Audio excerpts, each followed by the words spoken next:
Bonjour, Shabbat Shalom.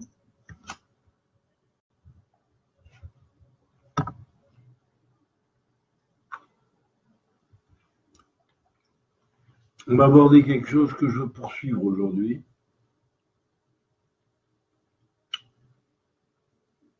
Et je veux remercier déjà et d'abord mon ami Jean Libon, qui n'est pas juif, mais qui défend tellement le point de vue des juifs avec une vérité, avec une verbe, un charisme, une connaissance extraordinaire, où il sait relever tous les bons points qu'il y a dans le judaïsme. Et bien qu'il soit chrétien, il comprend tout ce que le judaïsme a pu apporter au monde, notamment la prière, notamment l'abnégation devant la prière, notamment l'abnégation devant l'Éternel qui a fait le ciel et la terre. Et ça, c'est fondamental. Alors en fait, même si depuis quelques années, après avoir étudié longuement les bases de la tradition telles qu'on la connaît, j'ai abordé plus ce qu'on appelle dans la Torah et dans la Kabbale le Ner Hadash. Le Ner Hadash, c'est-à-dire l'âme nouvelle, l'âme du renouvellement. C'est surtout dû à l'ascension que j'ai eue à un moment donné et puis la redescente pour pouvoir apporter ce que je pouvais apporter en fonction de mon ascension. Eh bien, j'ai constaté, et Jean Libon m'a fait constater au travers de ses écrits qu'il y avait des fois pas une mécompréhension, mais peut-être même un petit manque de clémence chez moi des fois, dans ma volonté de vouloir être toujours selon la tradition antique, prophétique, ancienne, et selon ce que le peuple d'Israël doit être à son arrivée. Alors c'est vrai qu'en redescendant, après mon ascension, j'ai perdu une bonne part du Ner Yashan, c'est-à-dire j'ai oublié, parce que ça a été voulu d'en haut, on m'a dit, d'ailleurs, de mettre en réserve mon Ner Yashan, c'est-à-dire de façon à ce que certaines forces qui sont sur le chemin ne volent pas. Le Ner Yashan n'est pas apte des fois à répondre, mais à présent, j'ai le Ner Hadash, j'ai travaillé pendant de nombreuses années, et donc, grâce à Jean Libon, mon très bon ami, mon grand ami, on pourrait dire, on a fait revivre mon Ner Yashan en moi. Alors, bien sûr, bien qu'il y a des points sur lesquels des fois je m'attarde plus trop, parce que ça me paraît des rituels humains. Il y a du bon dans les rituels humains, surtout quand ils sont inspirés par l'Éternel qui a fait le ciel et la terre. Et donc, j'ai décidé de me remettre un petit peu, ça va faire plaisir à certains peut-être, certainement, j'espère, sinon, à parler de choses concernant le Ner Yashan. Mais je vais en parler avec la manière dont on le voit d'un point de vue du Ner Hadash. Ner Yashan, c'est l'âme ancienne, l'âme qui a été dans le passé, qui a tout ce qu'elle a pu accumuler de génération en génération, de Gilgoul en Gilgoul peut-être même, et même quelque part dans cette vie, pu réviser de ce qu'elle a pu apprendre de ses différentes incarnations. Mais disons que cette mise en réserve a été voulue par Hachem, en ce qui me concerne, pour des raisons très profondes que je n'exprimerai pas ici. Cependant, je veux dire que Ce qui a tenu le peuple juif pendant tout l'exil et pendant toutes ces pérégrinations, ce qui tient l'homme en général, l'être universel en général, c'est la prière. Il faut qu'elle soit bien faite.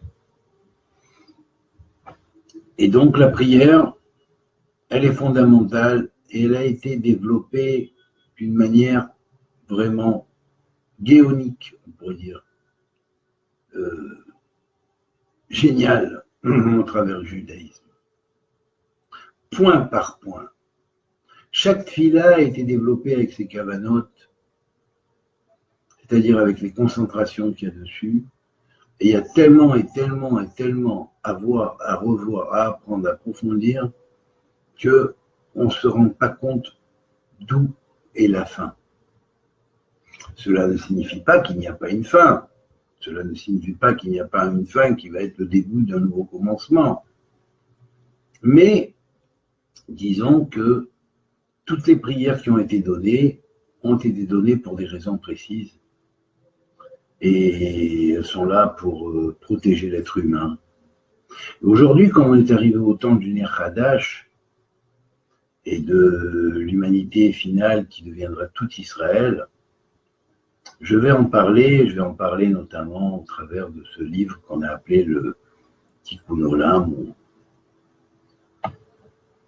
ce livre qui a été fait pour le Tikkun Olam, pour les Noachim. Et je veux conseiller, au moins dans un premier temps, même si on n'est pas encore arrivé, on y arrivera avec l'aide de Dieu, à ce point de vue de réalisation prophétique, effective du judaïsme et des prophéties bibliques. Néanmoins, c'est un bon pas pour se rapprocher de la vérité, pour se préparer à recevoir la vérité, pour réparer l'histoire et les nœuds de l'histoire, parce que les nœuds de l'histoire sont nombreux. Mais on va apprendre à les dénouer, je vous apprendrai à les dénouer au fur et à mesure, avec l'aide de Dieu. Donc, je voudrais dire que la prière a une signification fondamentale en relation avec l'homme. Il n'y a pas d'homme sans prière. Le mot Adam, en hébreu, s'écrit Aleph, Dalet et Mem. Si on écrit chaque lettre complet, alors on va avoir dans Aleph le Lef en plus. On va avoir dans le Dalet le Let en plus. Et on va avoir dans le Mem un Mem en plus.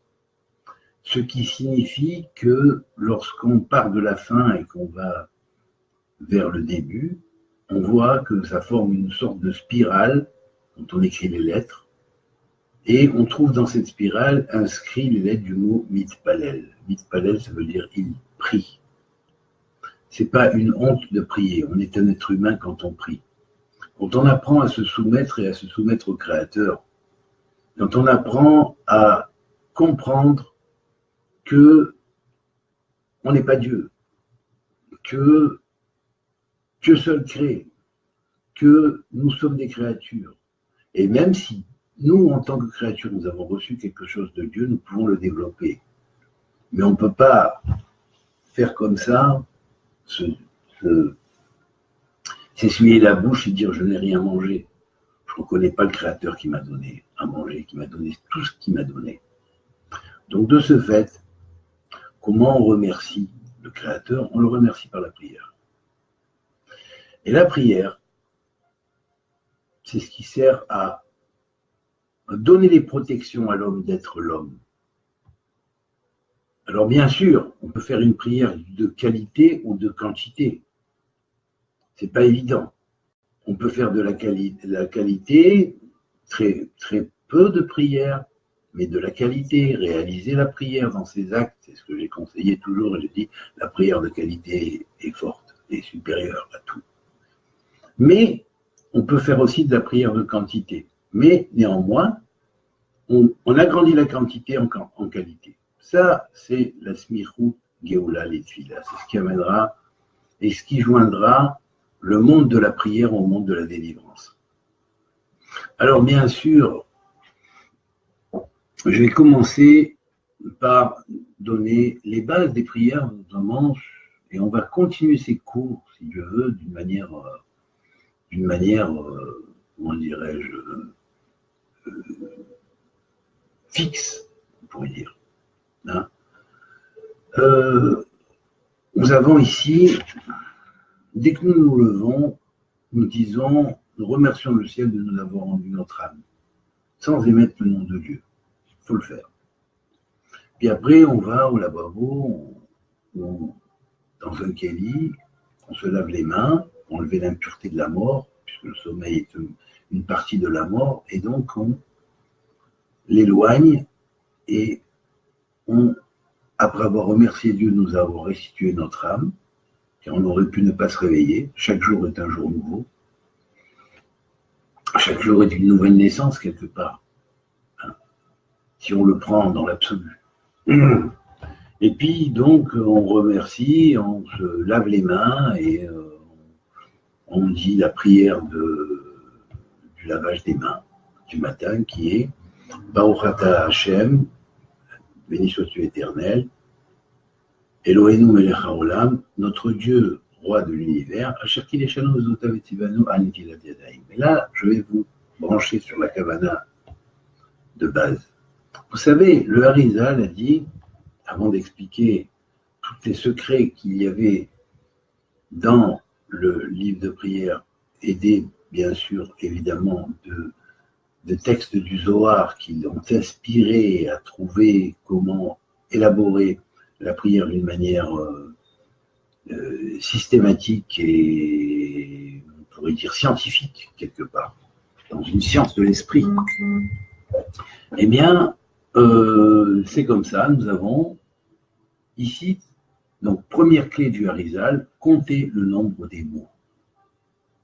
Des fois même compter le nombre des lettres, et même compter le nombre des lettres. Puis voir les mots dont les valeurs numériques nous parlent de façon à comprendre ce qui est derrière le sens de la prière. Ces trois clés sont très utilisées, et je vais déjà vous donner la base de la première clé. Donc, nombre de mots.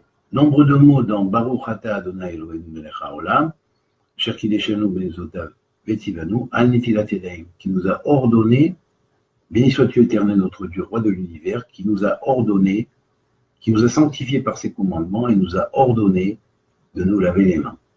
Par laver les mains, nous entendons, étant donné que dans les mains, il y a 10 doigts, comme le dit le Sefer Yetzira, et c'est la symbolique des 10 sphirotes, dans le monde de l'action.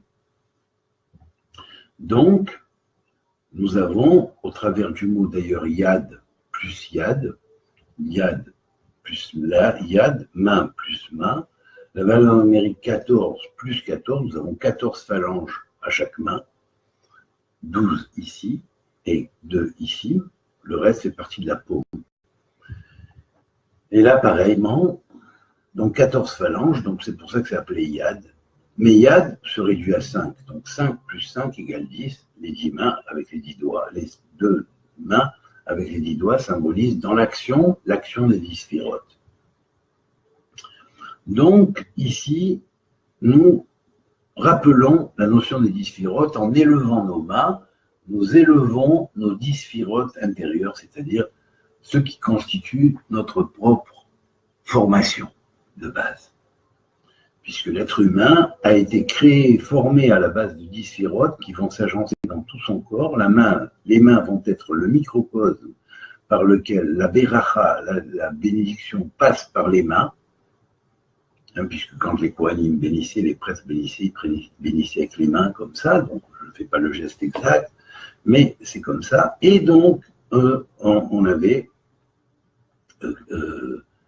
une allusion aux 10 doigts symbolisant les 10 sphirotes et symbolisant également la Brit Elyon, c'est-à-dire l'alliance d'en haut.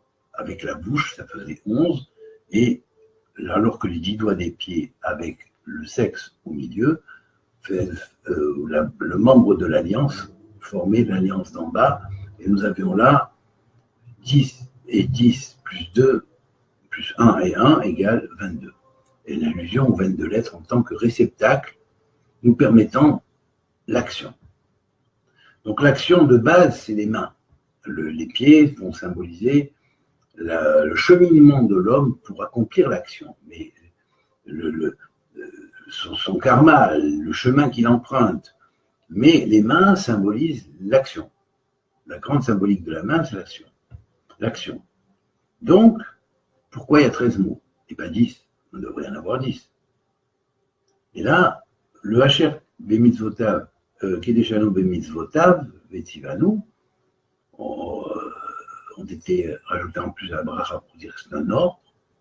Et normalement, là, nous avons donc 13 mots.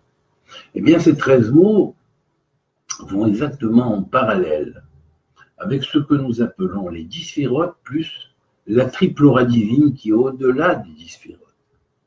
Cette triple aura divine qui se tient entre l'Ensof, l'infini, béni soit-il, ou le sans fin, et le monde concret créé par différents niveaux de conception ontologique, eh bien, ça fait en tout 13. C'est la raison pour laquelle il y a 13 mots, 13 tévotes, si vous voulez, ou 13 arches. Dans chaque arche, il y a des maisons, il y a tout ce qu'on a dit quand on a parlé de l'arche. Hein. Et donc, ce sont des arches-mots, hein, ce sont des arches du verbe. Et là, donc, déjà, la première bénédiction qu'on va dire, c'est pour remercier l'Éternel de nous avoir purifié les mains, ou redonner de nous purifier les mains, et en purifiant les mains, nous purifions nos sphérotes avec la triple aura qui est au-dessus des sphérotes, qui se tient, elle, en relation directe avec l'infini. Ensuite, on dit la bénédiction pour le fait qu'on ait été aux toilettes se soulager et rejeter les choses en plus. Donc, nous disons...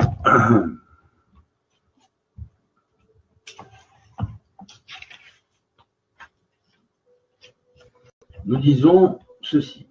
Béni sois-tu, ô Éternel, notre Dieu, roi du monde, ou de l'univers, qui a façonné l'homme avec sagesse, en le créant avec des orifices et des ouvertures. On parle là des orifices et des ouvertures. Orifices par lesquels nous excrétons, nous procréons, nous mangeons, nous écoutons et nous voyons, et des ouvertures qui vont représenter les ouvertures qu'on a dans les pores, de la peau, des ouvertures qu'on a à l'intérieur même du corps, dans nos veines, vaisseaux sanguins, ainsi de suite. Donc, ils ne sont pas forcément visibles. Tu sais pertinemment, on s'adresse au Créateur, on lui dit, ça c'est l'homme qui rend à Dieu. Tu sais pertinemment que si l'un de ces orifices venait à s'ouvrir de façon incontrôlée, ou à se boucher définitivement, on pourrait parler d'une personne qui est constipée, par exemple, qui n'arrive pas un jour, 2 jours, 3 jours, 4 jours, il peut tenir, mais après, c'est pas possible. Bon. Il serait impossible de survivre, ne serait-ce qu'une seule heure. Et c'est vrai, Il pète une artère, c'est fini. Des fois, il y a des gens qui meurent immédiatement. Hémorragie interne, c'est fini. Sois béni, ô Éternel, guérisseur de toute chair, parce que, en fait, excréter, rejeter le surplus, c'est une guérison, donc Éternel qui nous a ordonné de faire ces choses-là, hein, il nous a ordonné de bâtir la prière et de nous construire par la prière, guérisseur de toute chair, prodigieux dans l'acte créateur. Vous savez combien vous avez de mots, pardon? Vous avez 45 mots. Vous savez qu'est-ce que c'est 45? C'est le nombre d'Adam.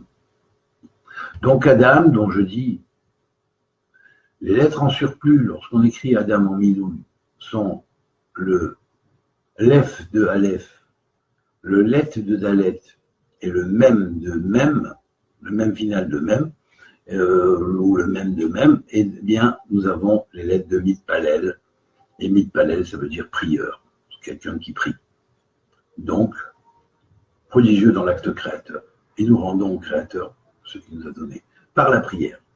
Lui, il nous a construit avec notre code génétique qui est basé sur 45 paires de chromosomes, 22 masculines, 22 féminines et une qui est masculine-féminine.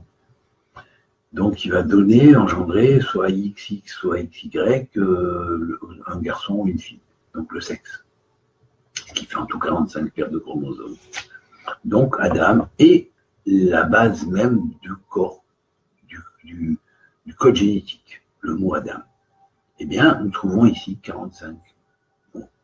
45 mots qui sont les mots par lesquels nos organes internes, puisque les 22 lettres qui sont liées au chromosome et les 22 lettres qui sont liées au chromosome, dans les parties dites masculines et féminines de chaque organe, de base dans les grands organes qui sont énumérés dans Sefer Yetzirah, vont accomplir leur fonction et vont, avec l'aide de Dieu, nous aider à être en bonne santé devant l'Éternel qui est le guérisseur de toute chair. Et qui en est ce long créateur. Donc 45 mots, vous comprenez la signification maintenant.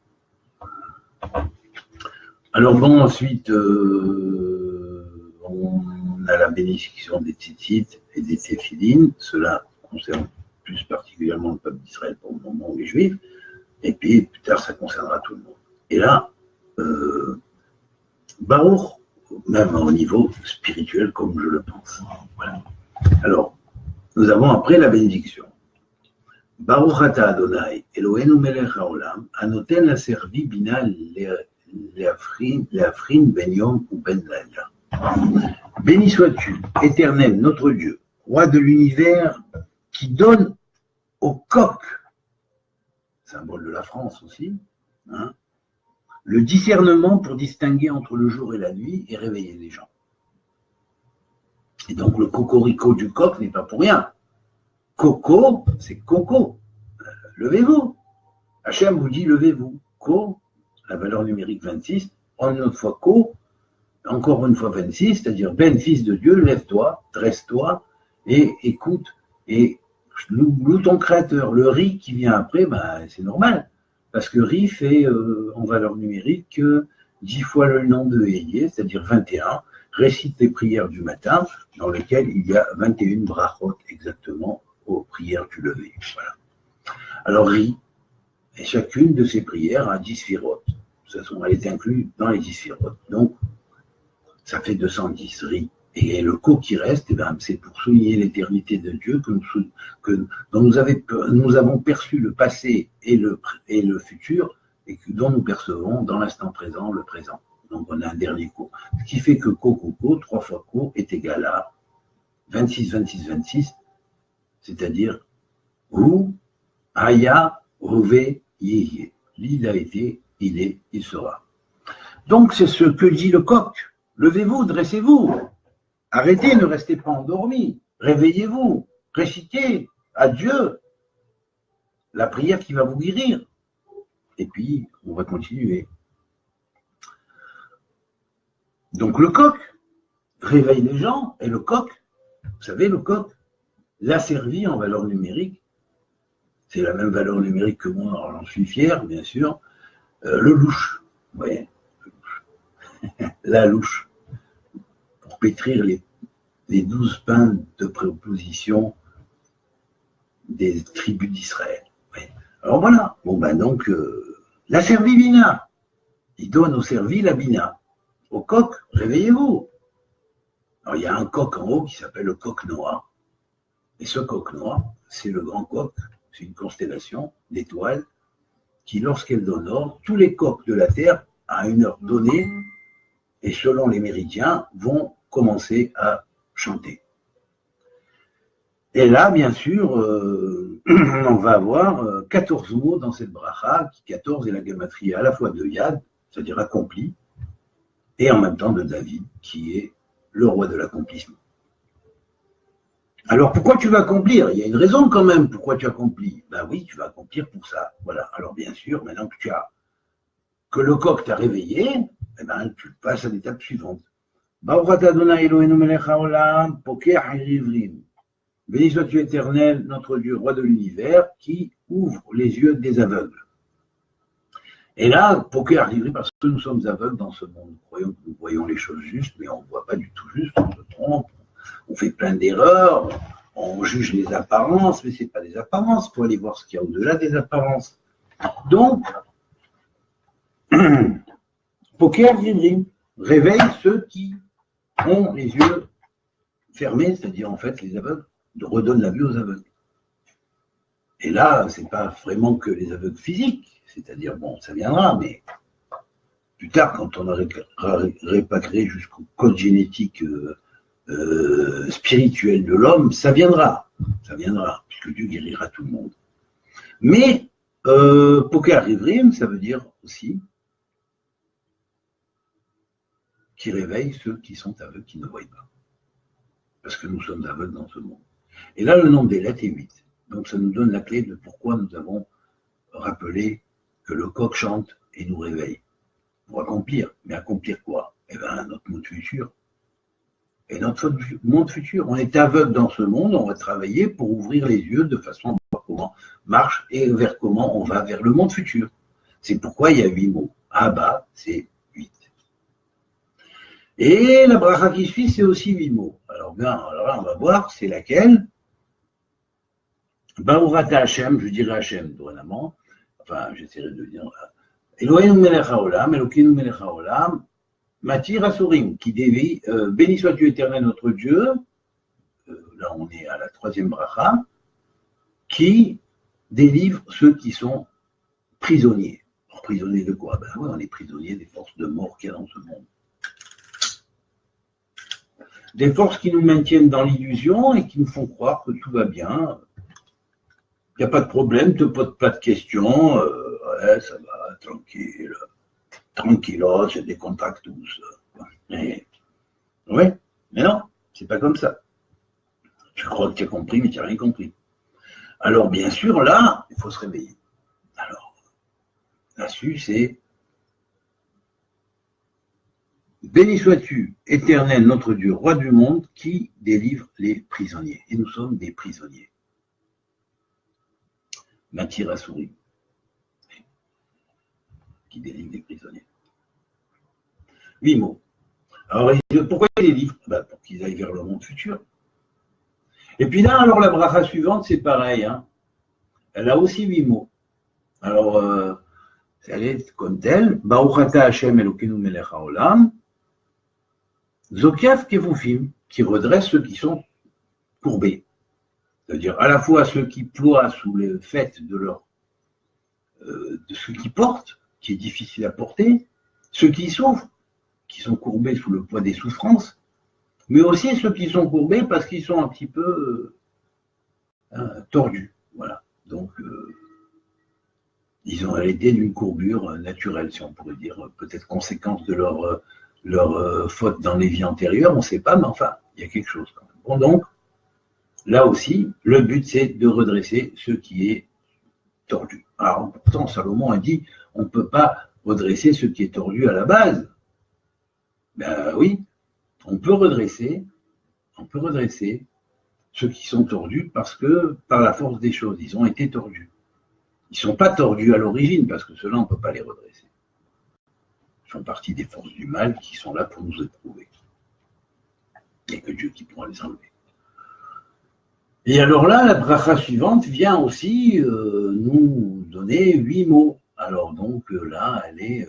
donc on a, vous avez remarqué, on a 8 mots, 8 mots, 8 mots, 8 mots, 4 fois 8 mots. 4 fois 8 mots, c'est 4 états de 8. Vous voyez? Alors donc de 8, c'est-à-dire de conjonction vers le Olam Haba, pour engendrer votre monde futur. C'est quoi? Vous le préparez. Déjà de commencer dès le matin. C'est Baourata Hashem Elokeinu melech haolam, Malvish Alumim, qui vêtit ceux qui sont nus. Pourquoi? Parce que la nudité correspond aussi à une nudité de conscience, à une nudité de compréhension, à une nudité de connaissance, à une nudité de perception des choses. Comme Adam et Chava qui se sont trouvés nus après avoir commis la faute, parce qu'ils ont oublié une partie des choses. Puisqu'on est dans la paracha de Zachor, ça tombe bien d'en parler. Alors bien sûr, et en même temps ça donnera un bon coup à Amalek. Voilà. Alors qu'il lui, il faut oublier. Alors bien sûr, Baourata Hashem Elokeinu melech haolam, Malbish Alumim, qui habille ceux qui sont dévêtus, eh bien, qui va nous revêtir de connaissances. Et comment cette connaissance va nous s'intégrer en nous? Ben, tout simplement parce que le mal bouche le vêtement, pas le vêtement matériel, mais le vêtement spirituel, qui est derrière le vêtement matériel ici. Donc on doit être bien conscient de cette jumelage entre les choses, de façon à donner à la prière tout son sens spirituel. À ce moment-là, Malvi Sha'alumim, on va travailler pour le monde futur en s'habillant, mais en s'habillant de quoi? De la Torah. Pourquoi? Parce que Malbouche, le vêtement, est égal à Chashmal. Chashmal, c'est la lumière, l'énergie. Et la lumière, l'énergie, c'est 378. C'est 54 parachiotes avec 7 aliotes à chaque parachat, ce qui fait 378 stations. 378 stations, c'est 378 stations d'Élohim au plein sens malais du terme, et au sommet du plein sens malais du terme, associées avec Hachem, qui Hachem Hu Elohim, 78, 3 fois 26, il a été, il est, il sera. Et on continue, alors la 7e bracha, bénédiction qui est Baorata Hashem Elokeinu Melech HaOlam, Anoten la Ya'ev Korach, qui donne à l'épuiser de la force. Alors là, 9. Ah, mais 9, on est dans le monde des transitions. On est dans le monde de l'accomplissement ou de l'obligation de retour, parce qu'on n'a pas accompli ce qu'il fallait accomplir. Alors on comprend que cette bracha-là est liée à Poker, Anoten la Ya'ev Korach, qui donne à ceux qui sont épuisés la force. Béni sois-tu éternel, qui donne à ceux qui sont épuisés la force. Puis, on a 10 mots. Alors là, 10 mots, c'est intéressant, parce que c'est à propos du verset qui dit « Baruch Hashem Elokeinu melech haolam, roka al-retz al-amaim » qui étend la terre au-dessus des eaux. Les eaux symbolisent pas l'inconscient, mais le subconscient, quelque part. Aussi, avec tous ces états émotionnels qui sont dans le subconscient et son réaction subconsciente. La terre qui s'élève au-dessus des eaux va représenter le fait de s'affermir en trouvant le point où l'homme peut résider, c'est-à-dire sur la terre. Il ne marche pas dans les eaux, il ne marche pas sur l'eau, bien sûr. C'est arrivé une fois, mais enfin une fois, peut-être d'autres, hein, on ne sait pas, après tout. Il y a peut-être des gens qui l'ont fait qui n'ont pas témoigné, on ne sait pas. Alors donc, dans cette bracha, béni sois-tu éternel notre Dieu, roi du monde, qui a étendu la terre sur les eaux. Pourquoi il y a 10 mots? Parce que l'eau est la base première à partir de laquelle les 10 paroles de la création se sont dévoilées. Et je vous ramène à Bereshit, c'est-à-dire au texte de Bereshit, c'est-à-dire de la Genèse. Au commencement, donc, le ciel et la terre, Dieu créa le ciel et la terre était au bout, les rochers, les ténèbres planaient au-dessus de la surface de l'abîme. Tous les jours, quand tu te lèves, c'est la même chose. En fait, tu l'as, mais tu ne le vois pas. Velouach Elohim, et le souffle de Dieu planait au-dessus des eaux. Vayomer Elohim, Yor. Et le souffle de Dieu planait au-dessus des eaux, et tu dis que la lumière soit, la lumière fut. Et là, 10. Eh ben, c'est la raison pour laquelle le 10 mots va avec le rappel des eaux. Puis on revient à 9 mots. Baruch Hashem Elokeinu melech haolam, Ozer Israël Bigvura.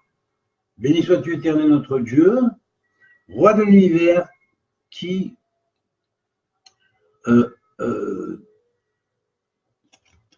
revêtit Israël de puissance. Alors là, bien évidemment, on a 9 mots. Pourquoi? Parce que 9, c'est l'accomplissement, je vous l'ai dit. Donc la puissance, c'est l'accomplissement. L'accomplissement est déjà réalisé. C'est la raison pour laquelle, dans le Pirkei Avot, d'ailleurs, il est marqué Kol Israël Yeshalem Halek Leolam Haba. Parce que tout Israël a réalisé ce qu'il a réalisé. Simplement, il reste que des nitzotot ici, c'est-à-dire des petites étincelles qui n'ont pas encore été délivrées, qu'il va falloir délivrer. C'est tout. Et après, toutes les petites étincelles vont se relier avec le grand flambeau qui, lui, est déjà de l'autre côté. Et il attend la rédemption de la petite étincelle qui est en bas. Et chacune de vous deviendra un géant. Voilà. Par la suite. Puis on revient à 10 mots, on continue avec 9 mots, pardon. Baruch Adonai Hashem, Elokeinu melech haolam, Amechin mitzaadei gaver. béni sois-tu éternel notre Dieu, roi de l'univers, ou roi du monde, qui dirige les pas de l'homme. Et là, on a 9 mots aussi. Pourquoi? Parce que si tu n'as pas bien dirigé tes pas, au-dessus de Yesod, tu ne passes pas, tu reviens en Gilgoul. C'est-à-dire au-dessus de la sphère de fondement, qui est la 9e des sphères, tu reviens en Gilgoul. Donc, tu es pas reçu à l'examen. Il faut que tu repars. Le Gilgoul, c'est-à-dire réincarnation, il va falloir que tu répares. Sauf si tu t'es donné pour mission d'aider le maximum de tes êtres humains à se réveiller. Donc, tu joues un petit peu le rôle quelque part du servi, hein, c'est-à-dire du coq, hein, spirituellement. Et là, à ce moment-là, c'est permis. Mais sinon, c'est pas choisi volontairement. Donc, tu reviens en Gilgoul. Puis on va voir maintenant la bracha suivante, qui est la 10e bracha, et là on va trouver aussi 10 mots, comme les 10 sphirotes d'ailleurs. Baruch Hashem Elokeinu melech haolam, she'asa li kol tzarchi, qui a fait tous mes besoins. Effectivement, dans les 10 sphirotes, vous trouverez tous vos besoins, puisqu'il y a dedans toutes les sciences, toutes les midotes qu'il faut pour les réaliser, et pour réaliser tous vos besoins.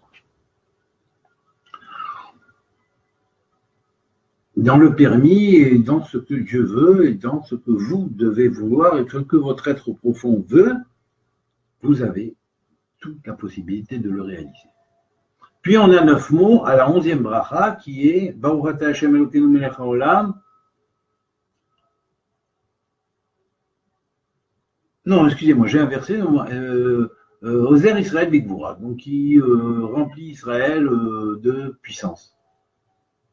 Alors donc là, c'est-à-dire qu'il entoure avec quoi? Il entoure avec une chagoura, on dit une espèce de ceinture de 12, avec 12 médaillons symboliques, hein, qui sont les médaillons des tribus. Pour dire que chacun est responsable de toutes ces tribus. Donc s'il y a 12 tribus, les 12 tribus où chacun est responsable des 12 tribus, ça fait 144 principes qui sont la clé du Kedem, c'est-à-dire ce que David Amelech a dit, Hadesh Yamenu Kedem.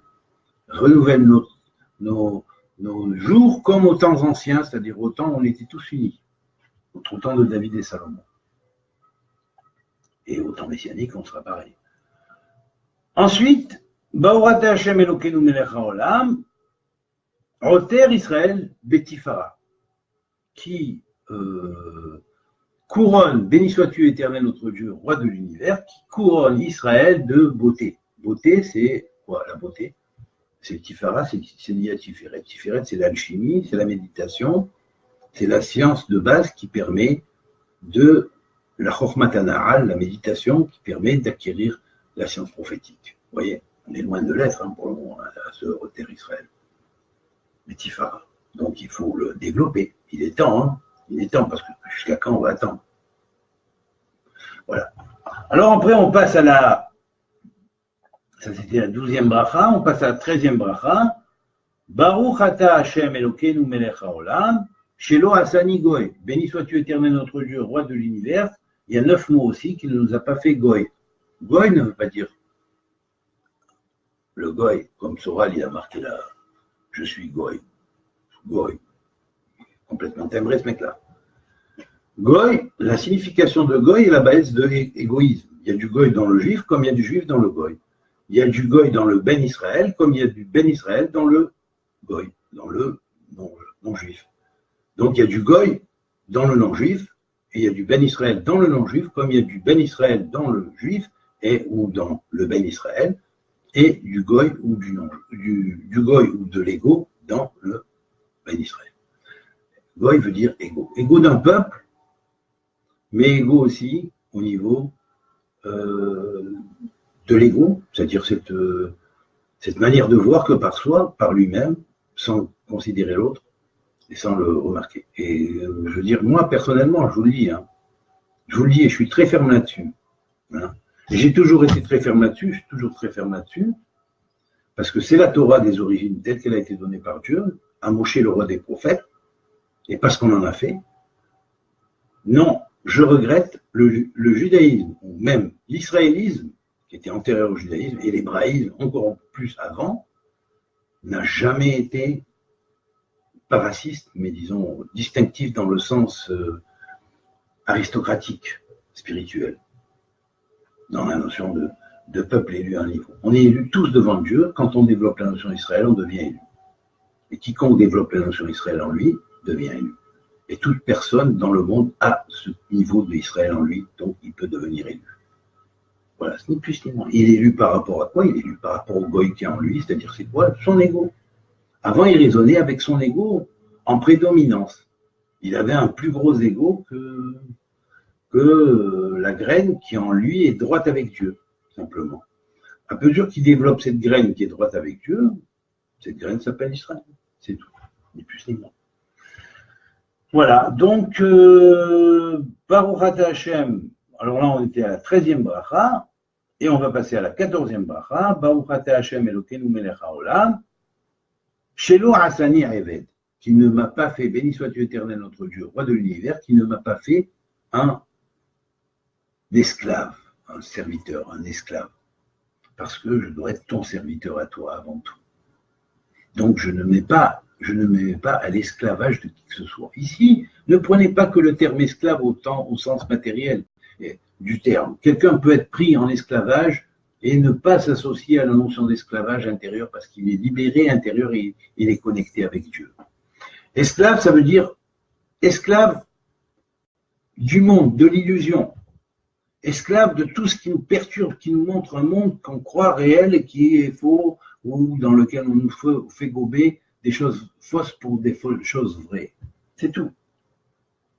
Donc, Shelo Asani Aved, ça ne veut pas dire je ne suis pas à prendre au pied de la lettre, hein, qui ne m'a pas fait naître esclave, bien que c'est bien de ne pas naître esclave aussi. Merci Hachem, merci l'Éternel. Mais on est toujours esclave de quelque chose, de toute façon. Alors, donc, si de cet esclavage on s'en libère, eh bien, on devient libéré, on devient quelqu'un qui n'est pas esclave. Et donc là, il y a 9 mots.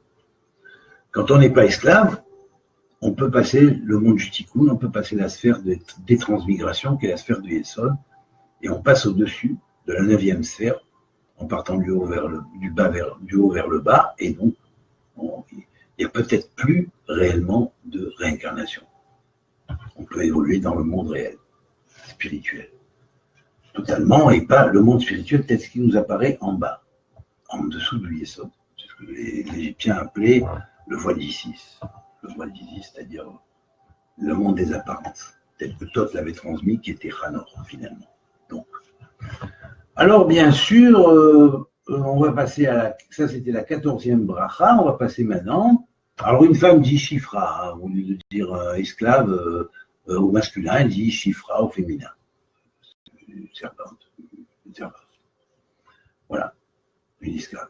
Et donc, après, on dit Baruch Ata Hashem Elokeinu melech haolam, Shelo Asani Isha. Ah, là, attention, c'est la 15e bracha. Et là, c'est pas pour rien qu'elle est la 15e bracha depuis le commencement des brachot qu'on a énumérées ici, parce que 15e bracha, dans cette section-là, ça veut dire Yud Ehe. Yud Ehe, c'est Yud de Ish, et He de Isha. Le Esh, il est dans l'un comme dans l'autre. Donc ça veut dire quoi?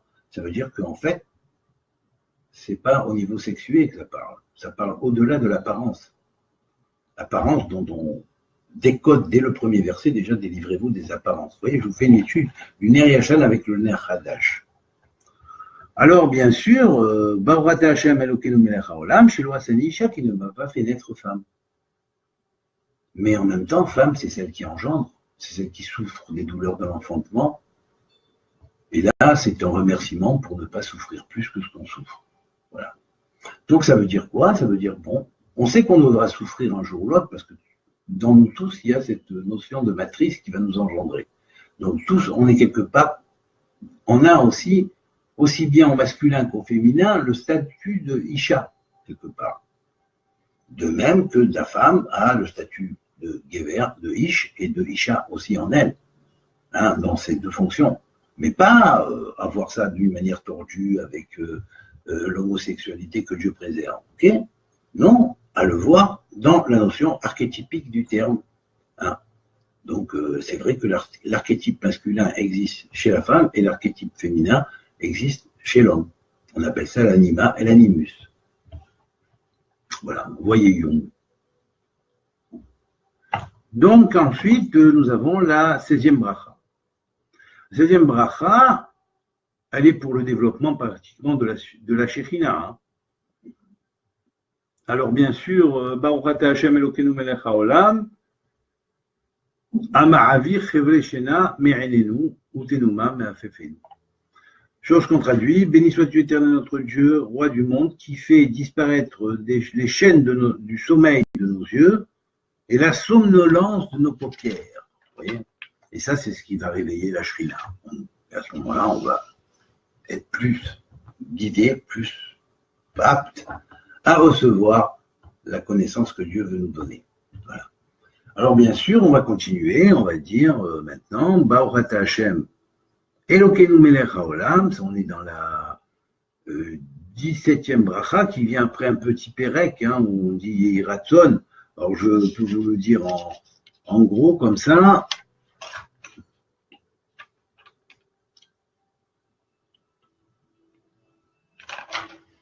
Hein, le voilà.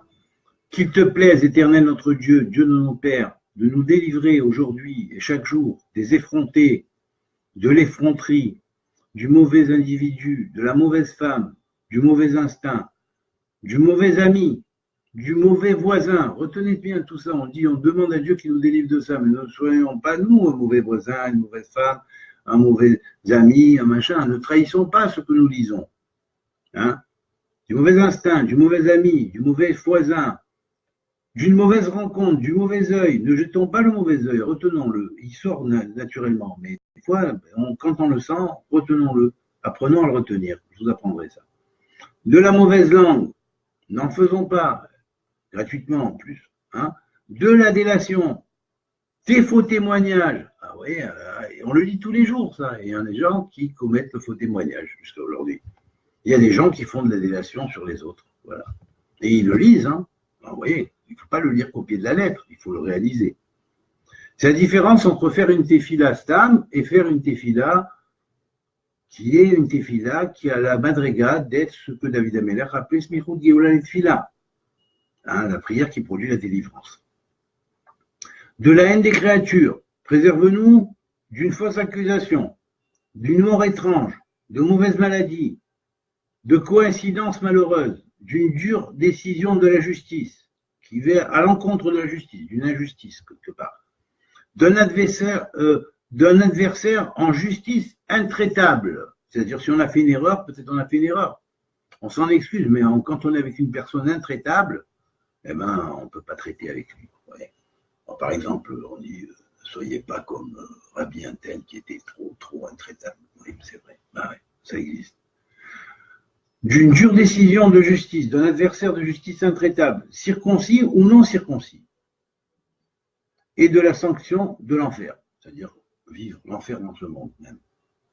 Et là, la bénédiction qui suit donc va être « Béni sois-tu, éternel notre Dieu, roi du monde, qui nous sanctifie par ses commandements et nous a ordonné de dire la Torah. » Et là, on est dans exactement la 19e et la 20e bracha.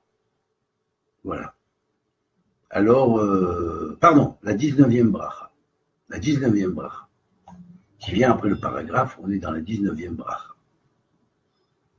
Alors, bien sûr, elle a 7 mots, seulement cette bracha.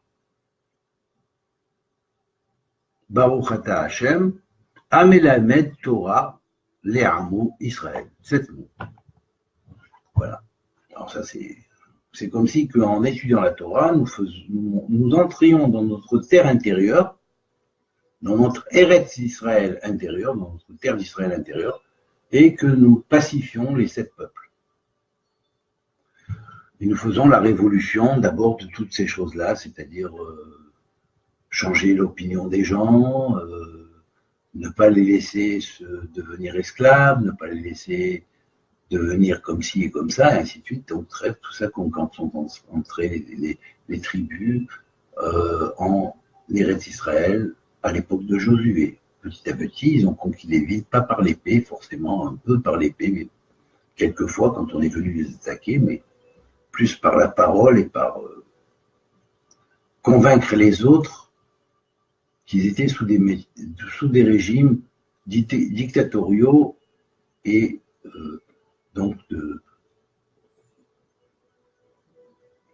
autoritariste. Voilà. Et donc, nous avons maintenant la bénédiction 20 et la bénédiction 21, et c'est terminé pour cette section-là. Ba'urata Hashem Elokeinu melech haolam, Asher Bahar Banu Mikol Ha'amim, béni sois-tu, éternel notre Dieu et Dieu de nos pères. Là, on commence par une bénédiction. Ba'urata Hashem Elokeinu melech haolam, béni sois-tu, éternel notre Dieu et Dieu de nos pères. Asher Bahar Banu Mikol Ha'amim, qui nous a choisis parmi tous les peuples. Et là, oui, effectivement, on fait le choix. On fait un choix. Et quiconque fait ce choix est bienvenu.